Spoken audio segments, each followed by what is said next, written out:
तो हेलो नमस्कार everyone. Start करते हैं आज अपना काइनेमेटिक्स का चैप्टर। काइनेमेटिक्स में अगर हम बेसिकली बात करें तो काइनेमेटिक्स होता क्या है? काइनेमेटिक्स होता है स्टडी ऑफ फोर्स वेरिएबल्स। ठीक है, स्टडी ऑफ फोर्स वेरिएबल्स। ठीक है, फोर्स जो हम न्यूटन्स लॉज ऑफ मोशन में पढ़ते हैं उसके बाद आने वाले वेरिएबल्स अर्थात हमारे एक्सेलरेशन, वेलोसिटी, डिस्टेंस, डिस्प्लेसमेंट, इन सब के बारे में जो स्टडी होती है उस चैप्टर को हम काइनेमेटिक्स अपना बेसिकली कहते हैं। ठीक है, काइनेमेटिक्स में अगर हम बेसिक एंट्री मारे तो जो सबसे पहले पॉइंट हमें पता होना चाहिए वो होता है हमारा फ्रेम ऑफ रेफरेंस। ठीक है, क्या पता होना चाहिए हमें? Frame of reference. ठीक है, फ्रेम ऑफ रेफरेंस क्या होता है? फ्रेम ऑफ रेफरेंस वो जगह होती है जहां पर से हम बैठ के चीज़ों को देखते हैं। क्या बात बोलेंगे हम फ्रेम ऑफ रेफरेंस के बारे में? फ्रेम ऑफ रेफरेंस वो जगह जहां पर हम बैठ कर चीज़ों को देखते हैं। ठीक है, जैसे हम किसी भी, जैसे चलती हुई ट्रेन में बैठकर अगर हम बाहर वाली चीज़ों को देख रहे हैं तो चलती हुई ट्रेन हमारी फ्रेम ऑफ रेफरेंस हो जाएगी। ठीक है, ये बेसिक बात हमें यहाँ पे क्लियर होनी चाहिए। ठीक है, अच्छा, इसके बाद अगर हम यहाँ पे बात करें तो हमारा जो पॉइंट आएगा वो होगा हमारा quantities which depends on reference frame, और सेकंड पॉइंट है which do not depends on reference frame. इसमें जो डिफरेंट डिफरेंट वेरिएबल्स हैं इसको हम क्लासीफाई करेंगे इस पॉइंट्स पे कि कौन फ्रेम रेफरेंस ऑफ फ्रेम पे डिपेंड करता है और कौन हमारा फ्रेम ऑफ रेफरेंस पे डिपेंड नहीं करता है। ठीक है, अच्छा, यहाँ पे अगर हम बात करें तो पहले डिपेंड्स ऑफ रेफरेंस फ्रेम पे बात कर लें तो बेसिकली डिस्टेंस हो गया, डिस्टेंस हो गया। दूसरा पॉइंट हो गया हमारा डिस्प्लेसमेंट। ठीक है, डिस्टेंस, डिस्प्लेसमेंट, फिर डिस्टेंस डिस्प्लेसमेंट के बाद अगर हम बात करें तो एक्सेलरेशन हो गया, एक्सेलरेशन, और हमारा वेलोसिटी हो गया। ये सब पॉइंट्स जो होंगे वो हमारा फ्रेम ऑफ रेफरेंस पे डिपेंड कर रहे होंगे। ठीक है, अच्छा, यहाँ पे मोमेंटम भी आ सकता है, मोमेंटम भी आ जाएगा, और हमारा लास्ट में वर्क डन। ठीक है, ये सब हम इंडिविजुअली एक एक चैप्टर्स में भी देख रहे होंगे आगे, तो ये सब फ्रेम डिपेंडेंट क्वांटिटीज हैं, ये आपको यहीं पे पता चल जाना चाहिए। ठीक है, अच्छा, यहाँ पे अगर हम बात करें कौन कौन सी चीज़ें फ्रेम ऑफ रेफरेंस पे डिपेंड नहीं करती, doesn't depends upon frame of reference, तो इसका आंसर होगा पहला पॉइंट। अगर हम बात करें पहला पॉइंट होगा डिस्टेंस बिटवीन टू ऑब्जेक्ट्स। ठीक है, ये क्या होगा? Distance between two objects, two objects, ये हमारा फ्रेम ऑफ रेफरेंस पे कभी डिपेंड नहीं करता है। कैसे? देखिएगा, अगर आप किसी ट्रेन, ये देखिए जैसे यहाँ पे ट्रेन बना हुआ है, इस ट्रेन में आप चल रहे हैं तो यहाँ पे ट्रेन में चलने पे आपके और आपके फादर के बीच का जो डिस्टेंस है, ये XYZ जो डिस्टेंस है, ये आपके बगल वाले, जो बगल में आपका साथी बैठा होगा उसको भी उतना ही दिखाई देगा जितना एक बंदा जो स्टेशन पे ग्राउंड फ्रेम पे खड़ा है उसे भी उतना ही डिस्टेंस दिखाई देगा। आप ये चीज़ नोटिस भी कर सकते हैं। ठीक है, पहला पॉइंट हो गया distance between two points, two objects जो होता है वो हमारा फ्रेम ऑफ रेफरेंस पे डिपेंड नहीं करता है। अच्छा, सेकंड पॉइंट यहाँ पे याद रखिएगा वो होता है हमारा time of event, time of event. ठीक है, किसी इवेंट के होने का जो टाइम होगा वो हमारा फ्रेम ऑफ रेफरेंस पे डिपेंड नहीं करेगा। ठीक है, अच्छा, थर्ड और लास्ट पॉइंट यहाँ पे हम अगर बात करें तो ये होता है हमारे इंडिविजुअल फोर्सेस, इंडिविजुअल फोर्सेस, ये भी हमारा जो होते हैं ये हमारा फ्रेम ऑफ रेफरेंस पे डिपेंड नहीं करते हैं। ठीक है, कैसे नहीं करते हैं? इंडिविजुअल फोर्सेस का मीनिंग क्या होगा? इंडिविजुअल फोर्सेस का मीनिंग होता है हमारा जैसे नॉर्मल हो गया, ठीक है, टेंशन हो गया, नॉर्मल टेंशन, ये सब देखिए जैसे यहाँ पे कोई भी आप जो बैक से जिस पे सिटेड होंगे, ये देखिए आपके पीछे का जो दीवार होगा इससे लगने वाला जो नॉर्मल होगा ना आपके पीठ पे, ये पीछे बैक पे जो नॉर्मल ऐसे ऐसे लग रहा होगा परपेंडिकुलर पे, वो हमारा फ्रेम ऑफ रेफरेंस पे डिपेंड नहीं करेगा। ठीक है, इतना पॉइंट आपको यहाँ पे डिस्कशन में याद रखना चाहिए। ठीक है, अच्छा, इसके बाद अगर हम यहाँ पे बात करें तो अगला एक इंपॉर्टेंट क्वेश्चन होता है जो कॉमनली यहाँ पे ड्रंकन मैन के नाम से फेमस होता है, मतलब एक बेवड़े का प्रॉब्लम इसे बोला जाता है। अच्छा, ये क्वेश्चन क्या होता है इसका डिस्क्रिप्शन देखिएगा, इसको कॉमन सेंस के बेसिस पे आप सॉल्व करने की कोशिश करेंगे, आसानी से हो जाएगा। ठीक है, यहाँ पे अगर हम बात करें तो ये जो ड्रंकन मैन या फिर बेवड़ा है, ठीक है, ये इसका खास बात ये है कि 5 स्टेप फॉरवर्ड लेता है तो 3 स्टेप बैकवर्ड लेता है। ठीक है, ये आप देखे भी होंगे बेवड़े क्या करते हैं, 5 स्टेप आगे तो 3 स्टेप बैकवर्ड। ठीक है, ये पोर्शन यहाँ पे चल रहा है। ठीक है, अच्छा, ये भी क्वेश्चन में मेंशन्ड है कि एक स्टेप को चलने में 1 फीट वो डिस्टेंस कवर करता है और 1 सेकंड का टाइम लेता है। मतलब एक कदम जो है वो 1 कदम चलता है तो 1 फीट डिस्टेंस कवर करता है और 1 सेकंड में उसको कवर करता है। ठीक है, अच्छा, इसके बाद अगर मैं यहाँ पे बात करूँ तो ये जो आदमी है यहाँ पे वो बोल रहा है कि यहाँ से 8 फीट दूर एक नाली है, ठीक है, यहाँ पे एक नाली है, तो आपको बताना है कि कब ये इस नाली में फॉल कर जाएगा, कितने टाइम बाद, t is equals to what, जब ये अपने नाली में इसमें फॉल कर जाएगा, ठीक है। अच्छा, ट्राई कर लीजिएगा वीडियो को पॉज करके, अगर नहीं कर पाए तो यहाँ पे इसका सॉल्यूशन देखिएगा। सॉल्यूशन में अगर हम यहाँ पे बात करें तो सॉल्यूशन में यहाँ पे पहली पॉइंट आपको देखनी होगी कि 5 स्टेप आगे चल रहा है और 3 स्टेप बैकवर्ड। इसका मतलब ये नेट कितना चल रहा है, नेट यानी 2 स्टेप फॉरवर्ड चल रहा है। देखिए ना, आप अगर कोई भी ऐसे XYZ पर्सन है, ऐसे XYZ पर्सन, वो 5 स्टेप आगे चल रहा है और 3 स्टेप बैकवर्ड, ये 5 स्टेप आगे चला और 3 स्टेप बैकवर्ड चला, ये डिस्टेंस 3 हो गया और ये डिस्टेंस इसका 5 हो गया, तो नेट यहाँ और यहाँ के बीच का डिस्टेंस कितना बचा बचिए, ये 2 हुआ। तो यानी ये 5 3 8 फीट जब 8 टाइम्स जब चल रहा है तो उसका नेट डिस्प्लेसमेंट यहाँ से यहाँ तक चलने में वो हमारा 2 फीट का हो रहा है। ये बेसिक पॉइंट हो गया, ठीक है। तो यहाँ पे बच्चे जनरली यहाँ पे इसको कॉमन बना लेते हैं क्या कि 2 फीट, अच्छा इसको टाइम कितना लगेगा, तो चल तो वो 8 टाइम्स रहा है ना, तो 8 सेकंड लगेगा, 1 फीट को 1 टाइम, सो 8 फीट चलने में 8 सेकंड, ठीक है, ये कॉमन सेंस। तो 8 सेकंड जो होगा, 8 सेकंड चल रहा है तो वो 2 फीट आगे आ रहा है, ये आपको यहाँ पे बेसिक समझना होगा, ठीक है। तो ये 8 सेकंड चला तो पहली बार में 5 आगे गया, फिर पीछे आया 3, तो अब नेट 2 पे पहुंचा और टाइम लैप्स कितना होगा, 8 सेकंड का टाइम अब लैप्स हो चुका होगा, यहाँ पे 8 सेकंड का टाइम लैप्स हो चुका होगा, ठीक है, क्योंकि 1 फीट चलने में 1 सेकंड बस वो ले रहा है, ठीक है।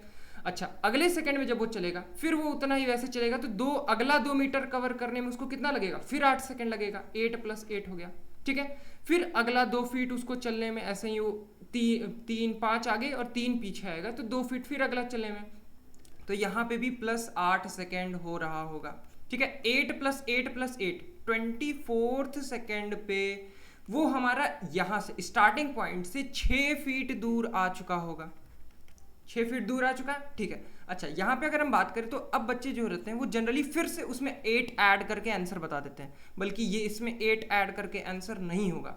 क्या होगा यहाँ पे देखिएगा कि अब वो अगर अगला 2 फीट चला, 2 फीट अगर अपना चल दिया आगे, मतलब उसको बैकवर्ड आना है, पहले 5 स्टेप आगे जाएगा फिर 3 स्टेप बाहर आएगा, ये समझ रहा है, 5 स्टेप आगे फिर 3 स्टेप बैकवर्ड, तब ना नेट 2 चलता था। पर यहाँ पे तो जैसे ही वो 2 स्टेप आगे गया, ये वाला पोर्शन जैसे ही 2 स्टेप आगे गया वो तुरंत नाली में गिर गया, ठीक है। तो ये टाइम यानी 24 + 2 सेकेंड, ये हमारा नेट यहाँ पे क्या देगा बताइए जल्दी से, ये हमारा दे देगा यहाँ पे टोटल टाइम जिसमें ये ड्रंकन मैन इस नाली में गिर गया, ठीक है। ये कॉमन सेंस वाला बेसिक प्रॉब्लम हो गया एक डिस्कशन, ठीक है। अच्छा चलिए, इसके बाद अगर हम बात करें तो अगला ये भी बेसिकली जेई में आया हुआ एक कॉमन सेंस का क्वेश्चन है, इसको भी आप एक बार ट्राई कीजिए। इसमें अगर हम यहाँ पे बात करें तो बोल रहा है why the pole nearer to the trains moves fast and the tree which is farther move slower.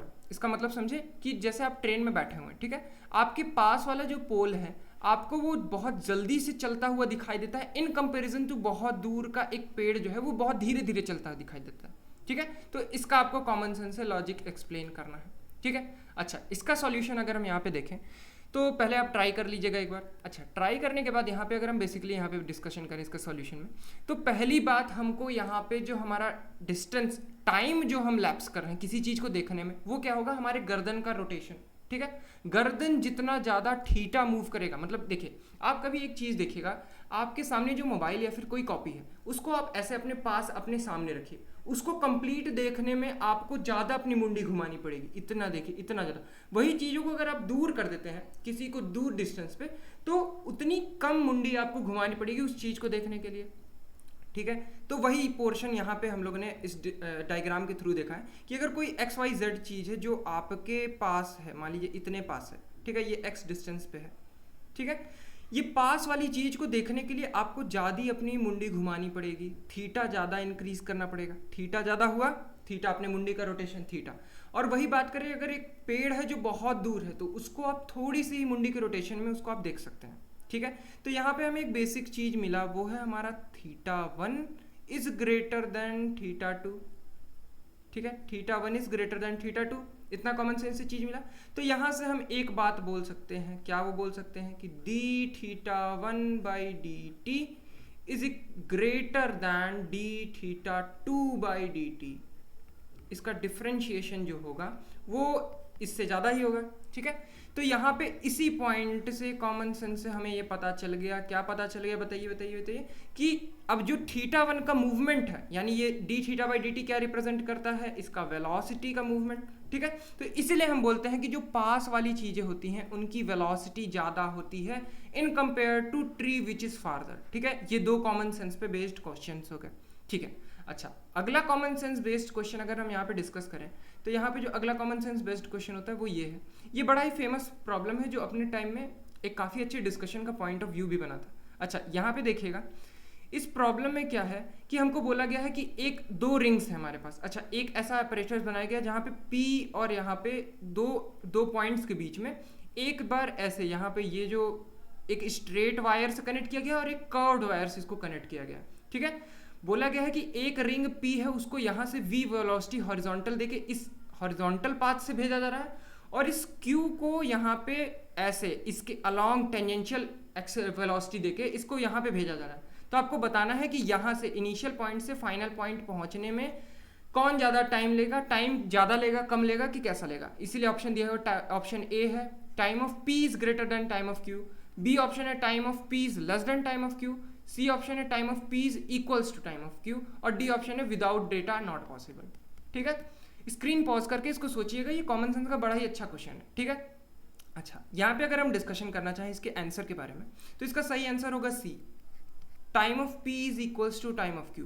वो कैसे, अब यहाँ पे देखिएगा सॉल्यूशन में, वो ये होगा कि देखिए जब ये वाला रिंग जो है ये तो यहाँ से जब यहाँ तक जा रहा है, यहाँ से लेके इस पॉइंट तक, तो हर पॉइंट में इस पे जो नॉर्मल लग रहा होगा वो ऐसे परपेंडिकुलर होगा। नॉर्मल हमेशा सरफेस के परपेंडिकुलर होता है। अभी हम न्यूटन्स लॉज ऑफ मोशन में इसमें पूरी पीएचडी करेंगे, ठीक है। पहले यहाँ पे बेसिकली देख लेते हैं कि ये जो नॉर्मल होगा वो क्या इस सरफेस के हमेशा परपेंडिकुलर होगा। तो क्या इसका इस वेलोसिटी पे कोई इफेक्ट पड़ेगा? जब भी कोई चीज़ परपेंडिकुलर होती है, देखिए परपेंडिकुलर चीज़ों का दूसरे, अगर मान लीजिए इधर वेलोसिटी है आपका कुछ XYZ वेलोसिटी है और एक्सेलरेशन या फिर फोर्स आपका इस डायरेक्शन में, तो इसका इस पे कोई फोर्स का रोल नहीं होता। ये पॉइंट आप याद रखिएगा, ठीक है। क्यों? क्योंकि इसका कंपोनेंट अगर हम यहाँ पे लेते हैं तो cos 90 आएगा। cos 90 कितना होता है? 0, ठीक है। तो इसलिए लेते हैं ना f cos थीटा, ये कंपोनेंट लेते हैं हमेशा, तो फोर्स का कंपोनेंट f cos 90 हो जाएगा, जिसकी वजह से फोर्स का इस डायरेक्शन में कोई भी कंपोनेंट नहीं आएगा। इसकी वजह से अगर हम यहाँ पे बात डिस्कशन करें तो ये क्या, ये वेलोसिटी पे कोई इफेक्ट डाल रहा होगा? नहीं।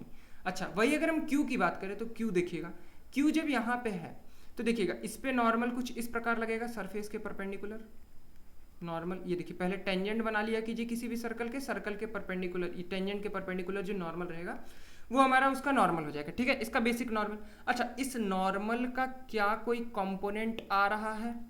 ये देखिए ये थीटा कंपोनेंट अगर हम यहाँ पे बात करें तो ये देखिए हॉरिजॉन्टल डायरेक्शन में इसकी जो वेलोसिटी होगी, इसमें ये नॉर्मल का ये जो कंपोनेंट है, ये वाला कंपोनेंट जो है वो इसमें ऐड कर रहा होगा, ठीक है, इसमें इसकी वेलोसिटी को ऐड कर रहा होगा हॉरिजॉन्टल डायरेक्शन में। तो हम ये कह सकते हैं कि P पॉइंट्स या इस पॉइंट से लेके इस मिड पॉइंट तक, यहाँ तक इसकी वेलोसिटी बढ़ रही होगी, ठीक है, अपनी इनिशियल वेलोसिटी से यहाँ तक वेलोसिटी बढ़ रही होगी। अच्छा, यही अगर हम डिस्कशन अगर इस पॉइंट ऑफ टाइम पे करें तो यहाँ पे जब रिंग यहाँ पे पहुँचा, ठीक है, रिंग यहाँ पे पहुँचा तो नॉर्मल यहाँ पे है, नॉर्मल ये रहा, ठीक है। नॉर्मल की अगर हम यहाँ पे बात करें तो नॉर्मल का कोई कंपोनेंट यहाँ पे आ रहा होगा थीटा, ठीक है, नॉर्मल का थीटा कंपोनेंट। अब देखिए वेलोसिटी इसकी इस डायरेक्शन में है, ठीक है। यहाँ पे हो रहा था कि जो कंपोनेंट आ रहा था वो वेलोसिटी की डायरेक्शन में आ रहा था, वेलोसिटी की डायरेक्शन में जो कंपोनेंट होता है वो उसको बढ़ा देता है, ठीक है। वेलोसिटी की डायरेक्शन में कंपोनेंट है तो इसका मतलब वो वेलोसिटी को बढ़ाएगा। अच्छा, वही अगर हम यहाँ पे बात करें तो जो नॉर्मल है, वेलोसिटी इधर है और नॉर्मल का कंपोनेंट अपोजिट डायरेक्शन में आ रहा है, तो इससे यहाँ से लेके यहाँ तक भर में वेलोसिटी को वो घटाएगा। ये नॉर्मल जो रहेगा इसका वेलोसिटी को घटाएगा, ठीक है। इसमें कोई काइनेमेटिक्स का बहुत बेसिक चीज़ नहीं इस्तेमाल हुआ है, बस कॉमन सेंस क्या बेसिक आपके कंपोनेंट्स लेने की क्षमताओं का यहाँ पे डिस्कशन किया गया है, ठीक है। कंपोनेंट्स कैसे लेते हैं इसके बारे में भी हम पूरा न्यूटन्स लॉज ऑफ मोशन में डिस्कशन करेंगे। फिर भी बेसिक आपको वेक्टर से इतना ज्ञान तो होना ही चाहिए कि फोर्स है कोई थीटा एंगल में, तो इसका ये वाला जो कंपोनेंट होता है इसको हम f cos थीटा कहते हैं, और ये जो परपेंडिकुलर वाला कंपोनेंट होता है इसको f sin थीटा, ठीक है। तो यहाँ पे हम लोग ने देखा कि इससे इस मोशन में वेलोसिटी बढ़ रही थी और यहाँ से यहाँ भर में वेलोसिटी जो है वो घट रही थी, ठीक है।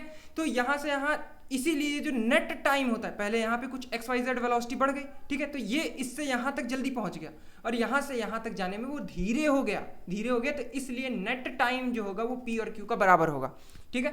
तो ये दो पॉइंट्स हो गए हमारे, किस पॉइंट्स पे बताइए डिस्कशन हो गया।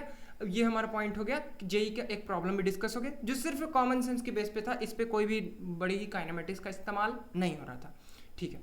अच्छा, इसके बाद अगर चलते हैं तो यहाँ पे हम डिस्कशन करेंगे 1D 2D और 3D मोशन क्या होता है काइनेमेटिक्स में। अब हम ये चैप्टर्स में 2 से 3 पार्ट्स हो जाते हैं, इसमें हम डिस्कशन करते हैं अलग अलग पॉइंट्स के बारे में कि 1D मोशन क्या होता है। अच्छा, 1 डायमेंशनल मोशन, ये समझिएगा 1 डायमेंशनल मोशन होता है x एक्सिस अगर ये है और y एक्सिस ऐसे है, तो 1 डायमेंशनल मोशन का मतलब होता है स्ट्रेट लाइन।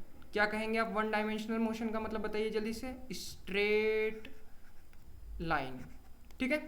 जनरली बच्चे ये सोचते हैं कि 1 डायमेंशन का मतलब सिर्फ x के अलॉन्ग चल रही है बॉडी या फिर y के अलॉन्ग सिर्फ चल रही है। 1 डायमेंशन का मतलब ये नहीं होता है। 1 डायमेंशन का मतलब आप आज से याद रखेंगे क्या होता है। 1 डायमेंशन का मतलब स्ट्रेट लाइन, अर्थात हमारा अगर कोई पार्टिकल है वो ऐसे चल रहा है स्ट्रेट लाइन के अलॉन्ग, एक्स वाई प्लेन में ही पर स्ट्रेट लाइन के अलॉन्ग ये चल रहा है, तो ये क्या हो जाएगा हमारा बताइए 1D मोशन, 1 डायमेंशनल मोशन, ठीक है। चलिए अब डिस्कस करते हैं अगर हमारे 2D मोशन के बारे में।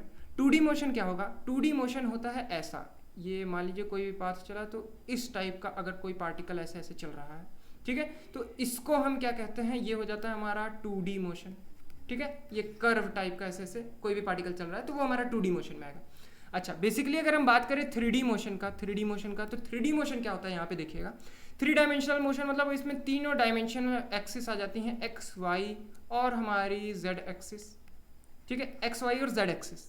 अच्छा, यहाँ पे अगर हम बात करें 3 डायमेंशनल मोशन का तो देखिएगा इसमें ऐसा होता है कि पहले पार्टिकल देखिए, पहले पार्टिकल ऐसे जू जू जू जू चल रहा है, फिर वो इस प्लेन से बाहर आ जाएगा, ये देखिए, ये फिर यहाँ पे ये ऐसे आ जाएगा, ये देखिए ये 3 डायमेंशन में गया, फिर ऐसे आया, फिर ये इधर देखिए डायमेंशन जेड डायमेंशन भी कवर कर रहा है। तो इस टाइप के मोशन को देखिए, जैसे आप कॉपी बना रहे हैं, कॉपी पे बनाते बनाते बनाते वो ऐसे स्पेस में आ जाएगा, कॉपी में बनाते बनाते बनाते फिर स्पेस में, तो ऐसे मोशंस को हम क्या कहते हैं 3 डायमेंशनल मोशन, ठीक है। ये तीनों मोशंस के क्लासिफिकेशन हो गए, बेसिक 1 डायमेंशन, 2 डायमेंशन एंड हमारा 3 डायमेंशनल मोशन, ठीक है। अच्छा, इसके बाद अगर हम बात करें तो अब हमारा अगला पॉइंट जो यहाँ पे डिस्कशन का होगा वो होता है हमारा डिस्टेंस और डिस्प्लेसमेंट का, ठीक है। डिस्टेंस और डिस्प्लेसमेंट को आप बड़ी आसानी तरीके से समझ सकते हैं, वो कैसे, यहाँ पे देखिएगा। पहला, डिस्टेंस क्या होता है, कोई भी 2 पॉइंट्स के बीच में, देखिए कोई भी 2 पॉइंट्स के बीच में आप मान लीजिए कुछ एक्स वाई जेड ऐसे ऐसे ऐसे ऐसे घूमते घूमते घूमते घूमते यहाँ पे ऐसे पहुँच गए, ठीक है। तो ये जो पाथ पूरा आपने कवर किया ये होता है डिस्टेंस ए से बी तक मूव करने का, ठीक है।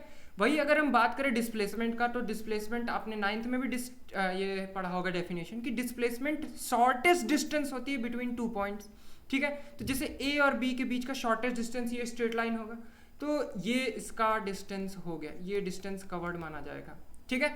अच्छा, चलिए यहाँ पे एक इसको और अच्छे एग्जांपल से समझ लेते हैं। जैसे अगर कोई मान लीजिए कोई पार्टिकल है इस सर्कल पे इस पॉइंट ए से लेके इस पॉइंट बी तक मूव कर रहा है, ठीक है, इस पॉइंट ए से लेके इस पॉइंट बी तक मूव कर रहा है, ठीक है, ऐसे कुछ थीटा एंगल सेंटर पे ऐसे ट्रेवर्स भी कर रहा है, ठीक है।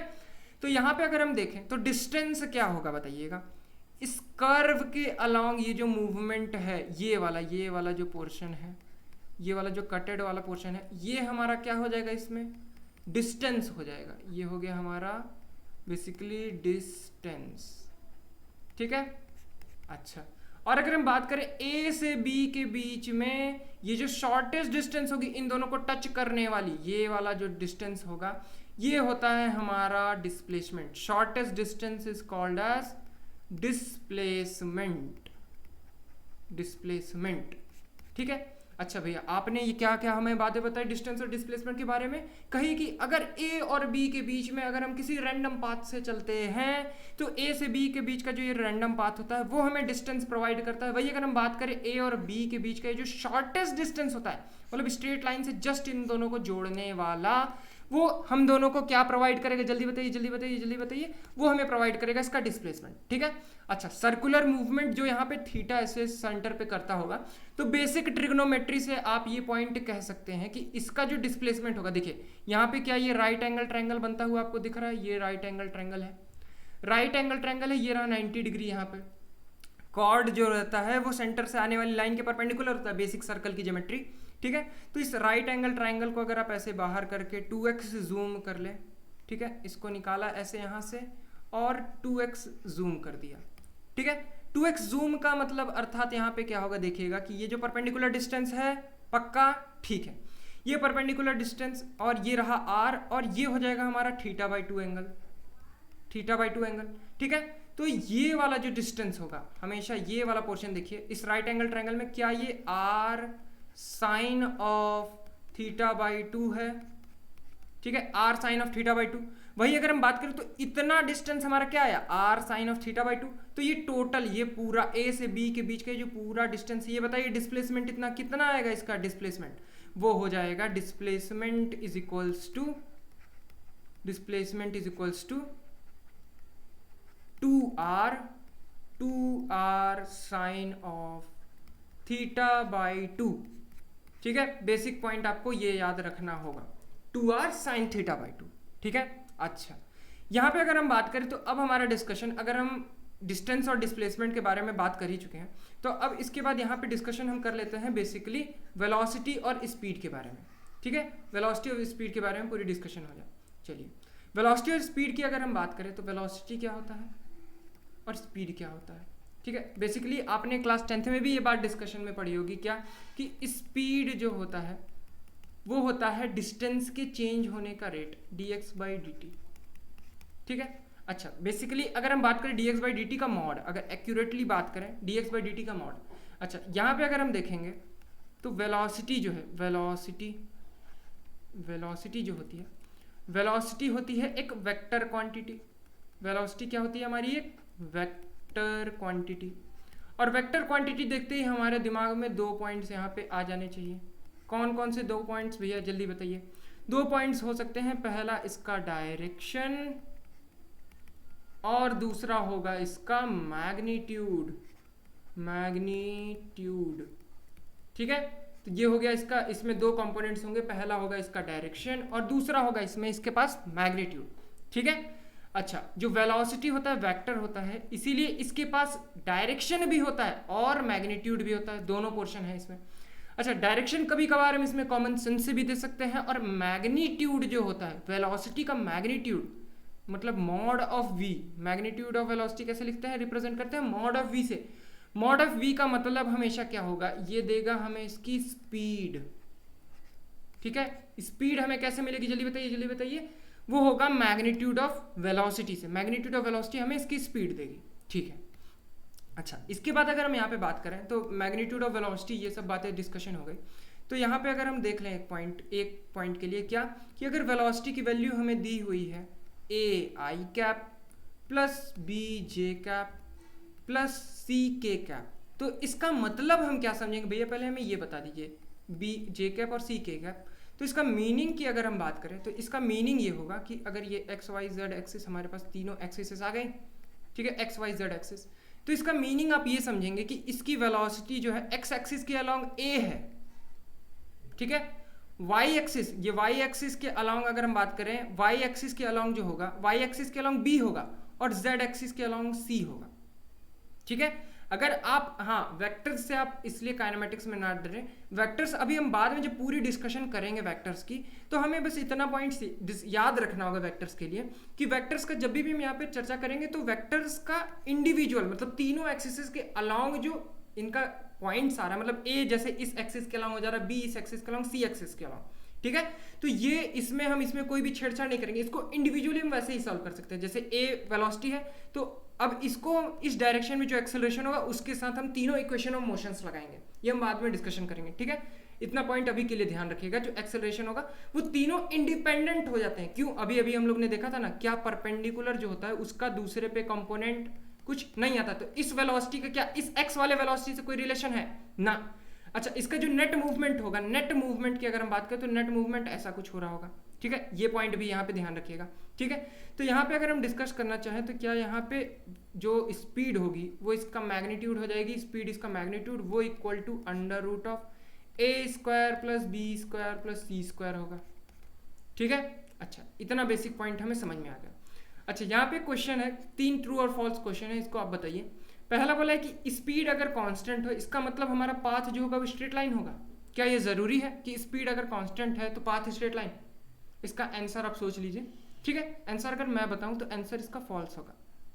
क्यों बताइए? क्यों? क्योंकि आपने एक टाइप ऑफ मोशन पढ़ा हुआ होगा क्लास 10th में, वो क्या होता है हमारा uniform circular motion. Uniform circular motion में क्या होता है बताइए? यूनिफॉर्म सर्कुलर मोशन में होता है कि स्पीड जो होता है, स्पीड कांस्टेंट होती है। ये जो पार्टिकल होता है इसकी स्पीड कांस्टेंट होती है सर्कल में घूमते टाइम। वेलोसिटी चेंज होती है, डायरेक्शन चेंज होता है इसलिए वेलोसिटी चेंज होगी, पर स्पीड यानी मैग्नीट्यूड वेलोसिटी का हमेशा कांस्टेंट होता है, इसीलिए यूनिफॉर्म सर्कुलर मोशन कहलाता है, ठीक है। अच्छा, इसके बाद अगर हम यहाँ पे बात करें तो सेकंड पॉइंट होता है कि अगर वेलोसिटी हमारी कांस्टेंट हुई, इसका मतलब पाथ जो है वो स्ट्रेट लाइन है। क्या इसका मतलब ये सही है? हाँ। क्यों? क्योंकि हम लोग ने जैसे ही वेलोसिटी कांस्टेंट की, इसका मतलब हम लोग ने उसमें डायरेक्शन और उसकी मैग्नीट्यूड दोनों कांस्टेंट कर दी, और जैसे ही हमारा डायरेक्शन और मैग्नीट्यूड दोनों कांस्टेंट हो गया, इसका मतलब उसका फिक्स हो गया कि अब वो स्ट्रेट लाइन में ही चलेगा। डायरेक्शन भी फिक्स हो गया, मैग्नीट्यूड भी, अब वो अपना डायरेक्शन नहीं चेंज कर सकता, इसलिए ये स्ट्रेट लाइन पे ही चलेगा। ये ट्रू हो गया। अच्छा, क्या इसका मतलब थर्ड पॉइंट देखिएगा, speed is equals to constant. क्या इसका मतलब ये होता है इंप्लाइज वेलोसिटी इज कांस्टेंट? क्या इसका मतलब ये होगा कि हमारा जो वेलोसिटी होगा वो भी कांस्टेंट होगा? ना, स्पीड कांस्टेंट का मतलब वेलोसिटी कांस्टेंट नहीं होता। क्यों? वेलोसिटी तो बस डायरेक्शन चेंज, वही यूनिफॉर्म सर्कुलर मोशन वाला एग्जांपल देखिए, स्पीड कांस्टेंट है पर वेलोसिटी कांस्टेंट नहीं है, तो इसलिए इसका आंसर भी हमारा फॉल्स हो जाएगा, ठीक है। अच्छा, चलिए इसके बाद अगर हम डिस्कशन करना चाहें तो इसके बाद अगर हम यहाँ पे डिस्कशन करें तो हमारा जो अगला पॉइंट होगा वो होता है हमारा average velocity and average speed का कंसेप्ट, ठीक है। एवरेज वेलोसिटी और एवरेज स्पीड का कंसेप्ट, ये एवरेज वेलोसिटी और एवरेज स्पीड का कंसेप्ट कहाँ से आता है? डिस्टेंस और डिस्प्लेसमेंट में फर्क से। अभी हम लोगों ने समझा था डिस्टेंस क्या होता है, कोई भी एक रैंडम पाथ चूज कर लो, उस पाथ के अलॉन्ग जो हम डिस्टेंस कवर करेंगे वो होता है उसकी एक्चुअल डिस्टेंस कवर्ड। और डिस्प्लेसमेंट क्या होता है? शॉर्टेस्ट डिस्टेंस बिटवीन 2 पॉइंट्स, ठीक है। ये जो शॉर्टेस्ट डिस्टेंस होगी उसको हम डिस्प्लेसमेंट कहते हैं। तो यहाँ पे याद रखिएगा कि एवरेज वेलोसिटी जो होती है, एवरेज वेलोसिटी वो क्या होता है? Total displacement, total displacement, displacement upon total time, upon total time, ठीक है। ये हमें क्या दे रहा होगा? हमारा एवरेज वेलोसिटी, ठीक है। इतना पॉइंट हमें ध्यान रखना है, क्या कि total displacement upon total time हमें क्या देगा? हमारा एवरेज वेलोसिटी। और वही अगर हम बात करें एवरेज स्पीड के बारे में, तो एवरेज स्पीड क्या होती है? एवरेज स्पीड होती है हमारी total distance, total distance upon total time, upon total time, ठीक है। ये हो गया हमारा एवरेज वेलोसिटी और एवरेज स्पीड के बीच का फर्क, ठीक है। जैसे यहाँ पे अगर हम एग्जांपल देखें तो ए पॉइंट से बी पॉइंट के बीच में अगर हम जा रहे हैं, ठीक है, हमें मान लीजिए दोनों से टाइम मान लीजिए कुछ x इक्वल टू टी लग रहा है, t1 t2 जो भी लग रहा है। तो अगर हम यहाँ पे इस पाथ के थ्रू जा रहे हैं तो ये वाला जो डिस्टेंस हो गया, डिस्टेंस को अगर हम अपना ले रहे हैं पॉइंट ऑफ व्यू में तो हमारा एवरेज स्पीड हमें मिलेगा, ठीक है। वही अगर हम बात करें कि इसकी अगर हम वेलोसिटी को अकम्पनाइड कर रहे हैं, यहाँ पे वेलोसिटी अगर ले रहे हैं मतलब डिस्प्लेसमेंट को देख रहे हैं तो हमें एवरेज वेलोसिटी मिलेगी, ठीक है। इतना पॉइंट आपको यहाँ पे ध्यान रखना होगा। अच्छा, इसके बाद अगर मैं यहाँ पे डिस्कशन करना चाहें तो यहाँ पे दो ऐसे यहाँ पे पॉइंट्स भी रहते हैं। अच्छा, इन पे क्वेश्चंस हम अभी थोड़ी देर बाद में पूरे इन पे क्वेश्चन भी डिस्कस करेंगे एवरेज वेलोसिटी पे। अभी बेसिकली यहाँ पे कंसेप्ट इनके देखिएगा, ठीक है। यहाँ पे अगर हम बात करें तो हमारा जो पहला कंसेप्ट यहाँ पे आता है वो होता है इसका ट्रू और फॉल्स। यहाँ पे देखिएगा कि क्या मैग्नीट्यूड ऑफ एवरेज वेलोसिटी जो होता है वो इक्वल होता है मैग्नीट्यूड ऑफ एवरेज स्पीड के, ये हमारा क्वेश्चन है। जैसे हम लोग ने देखा था कि वेलोसिटी का जो मैग्नीट्यूड होता है वो एवरेज स्पीड के मैग्नीट्यूड के बराबर होता है, सॉरी वेलोसिटी का स्पीड के बराबर। तो क्या एवरेज वेलोसिटी का एवरेज स्पीड के बराबर होगा? ये जरूरी है कि नहीं है, ठीक है। ये जरूरी हो भी सकता है और नहीं भी, मतलब कोई एकदम कन्फर्मिटी नहीं है। इसका मतलब ये होगा कि magnitude of average velocity is always equal to, तो ये फॉल्स होगा। ऑलवेज लिखा हुआ है, हमेशा। क्या ये हमेशा होगा? नहीं, कभी हो सकता है स्पेशल केसेस में। कब वो स्पेशल केस आएगा? जब हमारा दो पॉइंट्स, मान लीजिए हम ये पाथ कवर कर रहे हैं जो डिस्टेंस भी यही है और डिस्प्लेसमेंट भी उसी पॉइंट्स के बीच का डिस्टेंस होगा, तो उस केस में केवल हमारा एवरेज वेलोसिटी जो होगा वो एवरेज स्पीड के बराबर होगा, ठीक है। और बाकी केसेस में नहीं होगा। इसीलिए हम यहाँ पे लिख सकते हैं क्या कि average speed is not equal to, always not equal to under root of a square plus b square plus c square if average speed, average velocity जो है अगर उसका ये a i cap plus B J cap plus C K cap अगर हमें value मिली हुई। ठीक है, अच्छा इतनी छोटी छोटी बातें हमें यहाँ पे समझ में आ गई। अच्छा इसके बाद अगर हम यहाँ पे बात करें तो एक पॉइंट पे हम रुक के यहाँ पे पहले एवरेज वेलोसिटी और इंस्टेंटेनियस वेलोसिटी इस पे चर्चा कर लेते हैं। ठीक है, इस पे डिस्कशन होना जरूरी है। अच्छा यहाँ पे अगर हम बात करें तो एवरेज वेलोसिटी जो होता है, एवरेज वेलोसिटी क्या देता है कि मान लीजिए आप एक ए पॉइंट से लेके किसी बी पॉइंट के बीच में गए। ठीक है, तो एवरेज वेलोसिटी या फिर एवरेज स्पीड आपको ये बताएगा कि आप एक औसतन एक एवरेज टाइम में कितने स्पीड से चल रहे थे बीच में।